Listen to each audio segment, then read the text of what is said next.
Let's move on to next exercise, which is related to vocabulary section. So the first question in vocabulary section is find the meaning of the following idioms related to animals in suitable reference source and then match them to their exact meaning as given in column B. So column A में कुछ idioms है, column B में उनके meanings है. हमें match the column की तरह इनके meanings के साथ इनको attach करना है.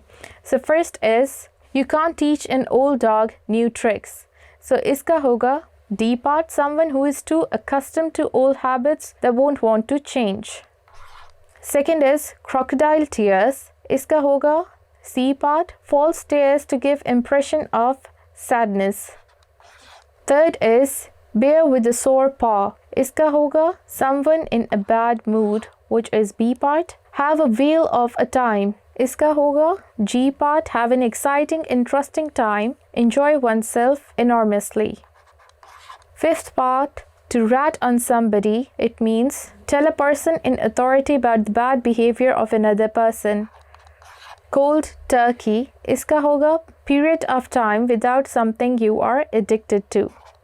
Don't count your chickens before they hatch. Iska hoga A part, don't presume anything until it is certain.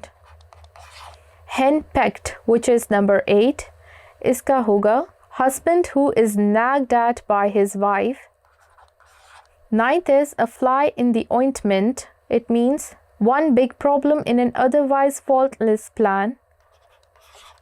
And last is a bee in your bonnet. It means be angry, resentful about a certain issue.